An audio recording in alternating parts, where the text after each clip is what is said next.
मंडळी, हे जग मोबाईलचं आहे, हे जग डिजिटल आहे आणि या डिजिटल जगामध्ये गेल्या काही दिवसांमध्ये सातत्याने एक शब्द तुमच्या कानावर पडत असेल तो म्हणजे डिजिटल अरेस्ट. कारण आता अरेस्ट सुद्धा डिजिटली केले जात आहे. पण हे डिजिटल अरेस्ट खरं तर इथं फसवणूक आणि त्याचबरोबर लुटीचा एक नवा धंदा बनलाय. हा धंदा कसा आहे तर डिजिटली तुम्हाला अरेस्ट करणं आणि त्या माध्यमातून तुमच्या आयुष्यभराची सगळी कमाई हडपणं. खरं तर आजच्या डिजिटल युगातले हे नवे दरोडेखोर आहेत. त्यामुळे तुम्हाला सावधान करण्यासाठी हा खास व्हिडिओ आहे. स्वाभाविकपणे ज्या डिजिटल अरेस्ट शब्द वापरतोय त्या डिजिटल अरेस्ट मध्ये नेमकं काय, हे डिजिटल अरेस्ट नेमकं कसं होतं याबद्दल थोडंसं समजून घेणं गरजेचं आहे. तर काय असतं तर डिजिटल अरेस्टच्या या सगळ्या गोरखधंद्यामध्ये मोठ्या प्रमाणात पैशाचे व्यवहार आहेत. कसे आहेत तर त्याच्यावर एक नजर टाकूया. सायबर गुन्हेगारांकडून दररोज 6 कोटींची फसवणूक केली जाते. किती? 6 कोटी रुपये दररोज. वर्षभरात 92,334 इतक्या लोकांना या गुन्हेगारांनी गंडा घातलाय. आणि यांच्याकडून रक्कम किती वसूल केली आहे माहिती आहे, म्हणजे लूट केलेली आहे तर तब्बल 2,140 कोटींची लूट या सगळ्या लोकांकडून करण्यात आलेली आहे. कदाचित यामध्ये तुमचं नाव असू शकतं. उद्या तुम्ही सुद्धा डिजिटल अरेस्ट होऊ शकता आणि तुमच्या आयुष्याची कमाई एका क्षणात हडप केली जाऊ शकते. त्यामुळे हा व्हिडिओ तुमच्यासाठी खूप महत्त्वाचा आहे. तुम्हाला सावध करण्यासाठी आम्ही बनवलाय. मग समजून घेऊया डिजिटल अरेस्ट नेमकं काय आहे, ती डिजिटल अरेस्ट कशी होते. तर डिजिटल अरेस्ट कशी होते तर एक अनोळखी असा व्हॉट्सअप कॉल तुम्हाला येतो. तो व्हिडिओ कॉल असेल किंवा ऑडिओ कॉल असू शकतो आणि तो कॉल आल्याच्या नंतर या खऱ्या अर्थानं डिजिटल अरेस्टला सुरुवात होते. पुढे काय होतं तर ती समोरची जी व्यक्ती आहे, ज्या व्यक्तीने तुम्हाला व्हॉट्सअपवरचा हा कॉल केलेला आहे, व्हिडिओ कॉल ऑडिओ कॉल केलेला आहे, ती व्यक्ती सांगते की मी पोलीस अधिकारी आहे किंवा मी सीबीआय अधिकारी आहे किंवा मी आरबीआयचा अधिकारी आहे किंवा नार्कोटिक्स मध्ये आहे, हे सांगितलं जातं किंवा ईडीचा अधिकारी असल्याचा एक बनाव केला जातो. हा बनाव करत असताना त्यांच्याकडे एक इंटरेस्टिंग गोष्ट काय माहितीये का की ते इतके आत्मविश्वासपूर्वक बोलत असतात, त्यांच्याकडे संवाद साधण्याची इतकी शिताफीनं ती कला असते, शिताफीनं ते संवाद साधतात की आपल्याला अंदाजच येत नाही की ही व्यक्ती फ्रॉड असू शकते किंवा ही व्यक्ती खोटा बनावट अधिकारी आहे. आपल्याला वाटतं की ही अधिकारीच असू शकते, इतकं ते सफाईदारपणे बोलतात. मग पहिल्यांदा काय केलं जातं, संवाद जेव्हा चालू होतो तेव्हा पहिल्यांदा ते तुम्हाला सांगतात की तुम्ही एखाद्या आर्थिक गुन्ह्यामध्ये तुमचं नाव आलंय, तुमचे सिम कार्ड, तुमचे आधार कार्ड किंवा तुमचं अकाउंट वापरून एक मोठा घोटाळा झालेला आहे, त्या घोटाळ्यात तुमचं नाव आलेलं आहे आणि त्याच्यातून तुमची सुटका कशी करायची तुम्ही बघा, म्हणजे आता तुम्ही अरेस्ट झालेला आहात. दुसरं काय सांगितलं जातं, तुमचं एक पार्सल आहे, त्या पार्सलमध्ये नार्कोटिक्स सापडलेलं म्हणजे ड्रग्ज सापडलेला आहे आणि त्यामुळे तुम्ही आता गोत्यात सापडलेला आहात. म्हणजे तुम्हाला पहिल्यांदा घाबरवून टाकलं जातं, तुम्हाला प्रचंड भीती घातली जाते. आता काय करावं हा प्रश्न तुमच्या समोर येतो आणि त्याच्यातून मग ही डिजिटल अरेस्ट तुम्हाला झालेली आहे असं सांगितलं जातं. शिवाय ते गोष्ट करतात, मानसिक दृष्ट्या तुम्हाला भांबावून तर त्यांनी टाकलेलं आहे, भीती घातलेली आहे.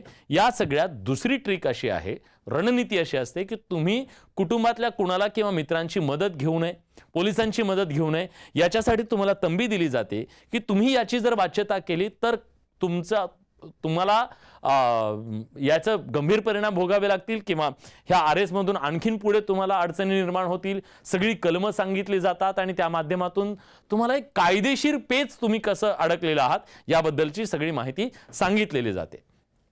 त्याच्यानंतर व्हिडिओ कॉलवर तुम्ही कायम राहावं, जेणेकरून तुम्ही तुमचे जे डिटेल्स जोपर्यंत त्यांच्यावर सोपवत नाही तोपर्यंत तुम्ही त्यांच्याशी संपर्क केला पाहिजे, तुम्ही त्यांच्या सतत संपर्कात राहिलं पाहिजे आणि सरेंडर जोपर्यंत तुम्ही होत नाही तोपर्यंत तुमचा तो पिच्छा सोडत नाहीये. त्यामुळे अलर्ट राहा ह्या सगळ्या गोष्टीसाठी. कॉलवर कायम राहण्याच्या बद्दल ते तुम्हाला मजबूर करतील किंवा ते तसं करत असतात. दुसरं, व्हिडिओ कॉल करणाऱ्या व्यक्तीच्या मागे ते एक बॅकग्राऊंड तयार करतात. आता जसं हे बॅकग्राऊंड आहे, समजा माझ्या आजूबाजूला डिजिटल हे जर दिसतंय, अगदी अशाच प्रकारचं एक डिजिटली एक बॅकग्राऊंड तयार केलं जातं. पोलीस स्टेशन आहे किंवा कुठल्या तरी ऑफिसरचं ऑफिस आहे, अशा प्रकारचा तो बनाव केला जातो आणि आपल्याला असं वाटतं की कुठल्या तरी पोलीस स्टेशनमधून अधिकाऱ्यानेच आपल्याला कॉल केलेला आहे आणि म्हणून मग आपण अधिक घाबरतो आणि त्याचाच ते जास्त फायदा घेतात. अशा प्रकारे समोरच्या व्यक्तीला आपण वाचवण्यासाठी मदत करतोय असं दाखवण्याची एक त्यांची आणखीन एक ट्रिक असते. म्हणजे आम्ही तुमच्याला फ्रॉड करतोय, तुम्हाला घाबरवतोय असं नाहीये. तुम्ही अडकलेले आहात आणि त्याच्यातून बाहेर काढण्यासाठी आम्ही तुम्हाला मदत करू शकतो. पण कधी?